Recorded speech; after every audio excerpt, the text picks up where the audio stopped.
नया PC build करने जा रहे हो या फिर नया लैपटॉप परचेज कर रहे हो, the first thing you have to decide is it's CPU. Doesn't matter वो इंटेल है या AMD है, इन दोनों ब्रांड्स के पास अपने अपने अलग नेमिंग स्कीम्स हैं जो इनको कैटेगराइज करती है performance, architecture, generation and also for the price.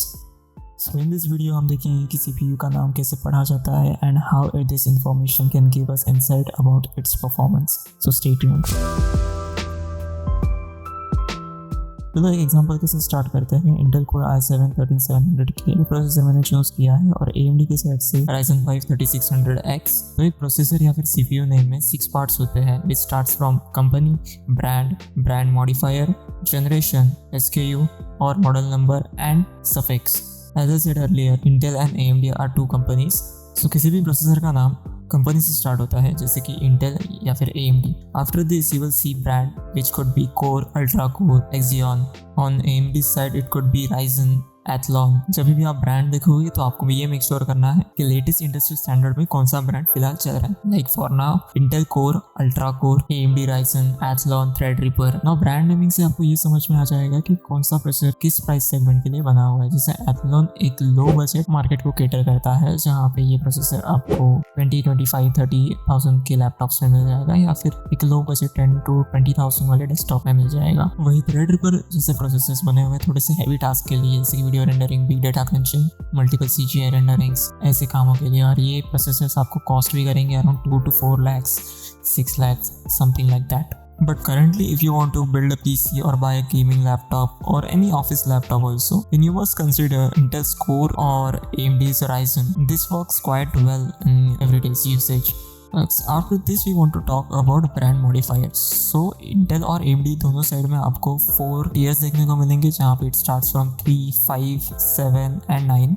इनमें 3 is the lowest number, 9 is the highest number. अगर lowest number है तो उसमें cores and threads कम होंगे, higher number है तो cores and threads ज़्यादा होंगे which gives an ultimate performance for the ultimate price also.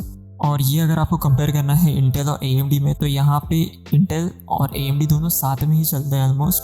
So if you pick any 2 processors from the latest generation of both the sides like i5 और Ryzen 5, ये आपको similar perform करते हुए दिखेंगे day-to-day task में या फिर benchmark scores में ऑल्सो। लेकिन अगर आप एक प्रोसेसर को उसी के लास्ट जनरेशन से कंपेयर करोगे द हायर नंबर और लोअर नंबर में यहाँ पे थोड़ी सी कन्फ्यूजन आ जाती है। फॉर एग्जाम्पल अगर आप 12th gen के i7 12700K इस प्रोसेसर को latest generation which is 13th generation, if you compare it with i5 13600, तो यहाँ पे i5 जो है वो आपको अच्छा परफॉर्म करते हुए दिखेगा as compare to i7 from the last generation. इसलिए कभी भी आप जब प्रोसेसर सिलेक्ट कर रहे हो तो आप उसे ये नहीं देखना है कि i5 है, i7 है, R5 है, R3 है, उसके बाद के जो नंबर्स होते हैं ना वो भी उतना ही मैटर करते हैं because it shows the generation from which it belongs. After every generation एक प्रोसेसर हमेशा इम्प्रूव होता है in both Intels and AMD side. Previous generation से upcoming processor will perform better. Talking about generation, after brand modifier एक number होता है जहाँ पे फर्स्ट 2 और single digit reflects a generation of the processor. यहाँ पे इंटेल की बात करेंगे तो 13700 में 13 indicates the generation and 700 is the SKU number. और अगर AMD की बात करेंगे तो 3600X हमने प्रोसेसर लिया है तो यहाँ पे 3 is the generation. When I am making this video, Intel is currently on 13th generation and AMD Ryzen is on 7th generation. Talking about model or SKU number, now this number is little less important than the brand modifier and the generation number. AMD और Intel दोनों ही थोड़े similar model structures या फिर SKU numbers ही use करते हैं जहाँ पे higher number है तो बेटर परफॉर्मेंस मिलेगा अगर जनरेशन दोनों ही प्रोसेसर्स का सेम है। फॉर एग्जांपल अगर यहाँ पे हम लोग 2 प्रोसेसर्स थे AMD Ryzen 7 5700X and Ryzen 7 5800X, तो यहाँ पे 5800X थोड़ा सा बेटर परफॉर्म करेगा as compare to 5700X even though either of them belong from the same generation and also from same brand identifier. लेकिन 5800X थोड़ा सा बेटर परफॉर्म करेगा because of the higher TDP and the higher boost clock. Let's move on to our last topic of the video which is suffix. Now suffix में आपको अलग अलग letters देखने को मिलेंगे both Intel and AMD side, और suffix denotes an important thing which you should take a note of. Like in Intel's case जो हमने example लिया है यहाँ पे K suffix है which denotes कि processor unlocked है and you can overclock it for optimized performance.